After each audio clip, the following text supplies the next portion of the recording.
Die Reuk Van Appels celebrated its incredible 100th performance as part of its Cape Town run. Die Reuk Van Appels is adapted from the acclaimed 1993 novel of South African author Mark Behr and is a coming-of-age story of Marnus Erasmus, 11-year-old son of a South African Defence Force general. Well, it captures the Afrikaner mentality in the late 1970s and the early 1980s and exposes the harsh consequences of apartheid. And to tell us more, Gideon Lombard joins us from our studios in Cape Town. A very good morning to you, Gideon. Thank you so much for joining us and welcome to Morning Live. Hey, thank you. Welcome. Thank you for having me. Well, it's an absolute pleasure having you. First of all, tell us, why was it important to tell this story? So this story, even though it's set in the 70s, the question comes up quite a lot is why is it still relevant today, right?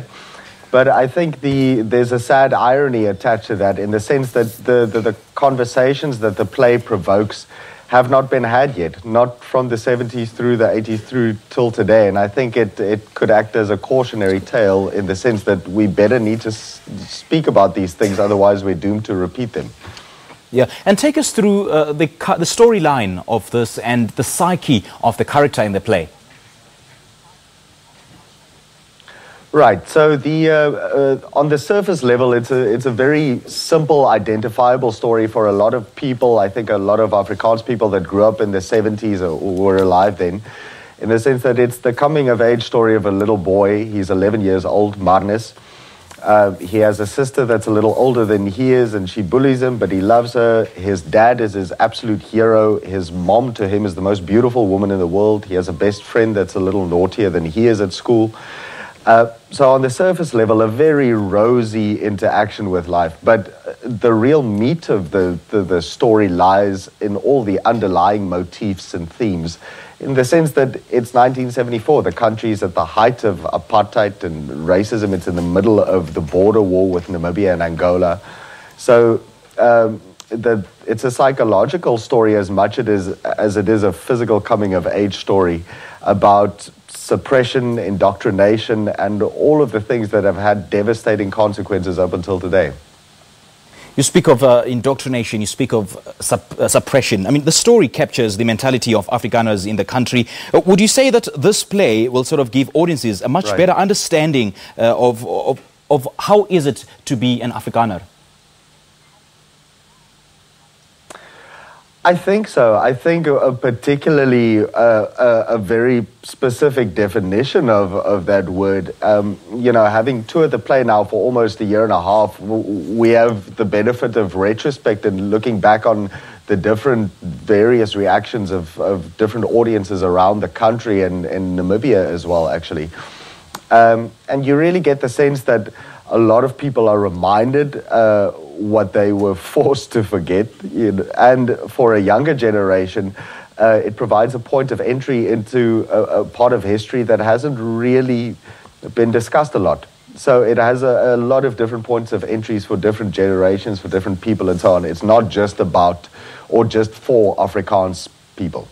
And having said that, Gideon, there's still so many misconceptions about Afrikaner people in South Africa. What are some of these misconceptions, and will the play give a much better understanding of the Afrikaner community?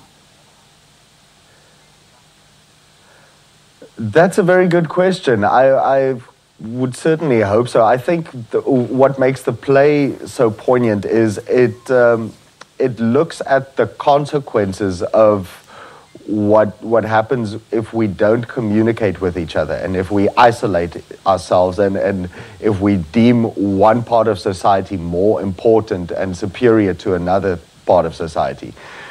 And in a country with such a rich and a diverse cultural landscape as South Africa, we really need to find the ability to talk to each other, you know, irrespective of race, age, color, socioeconomic background, and so on. It might sound as a cliche, but we need to find a very human commonality, and I think the play can shed some light on that. Whether it sheds more light on what the Afrikaner did in the 70s sure, there's a lot of information there as well, but I'm more interested in the consequence and the positive effect it can have today. All right, Gideon, thank you so much for your time. We appreciate it. All right. Thank you very much. Thanks for having me. Indeed, an absolute pleasure. Well, that was Gideon Lombard talking to us about the Reuk Van Appels, which will be taking place at the Fugger Theatre in Cape Town from October. This is Morning Live. It is 7:42. Let's go for coffee.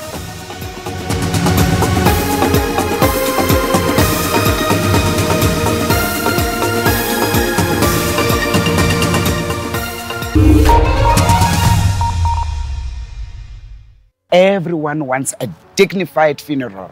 That is what a clientele funeral plan can give you. Lasting dignity.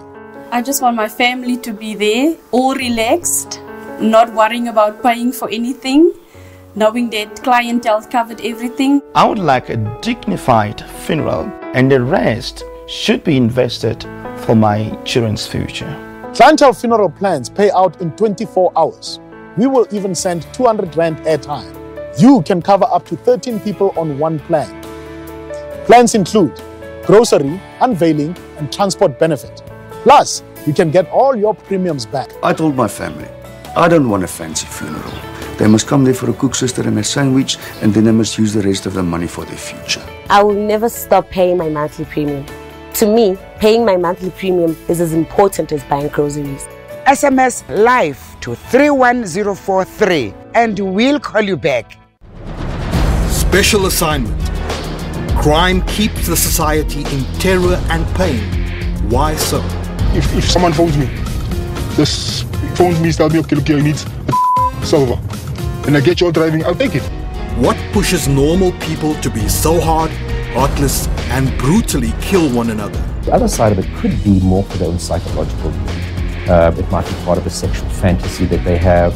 It could be about power and control. After proper investigation is followed, the perpetrator gets arrested. There is quite a massive process. And ultimately, they have payments, right? Justice is served. Emotional scars remain. We would pay any price to get him back, and the sad reality is that it's gone. Special assignment. We unravel the truth every Sunday at 21:30. News at 9. We go beyond the headlines of the day and breaking news to bring you all the angles and in-depth analysis of stories that impact your life. We are on the ball with all economic stories. Our bureaus around the globe are ready to connect you to events as and when they happen. So join us every day at 9 to zoom in on the day's big stories.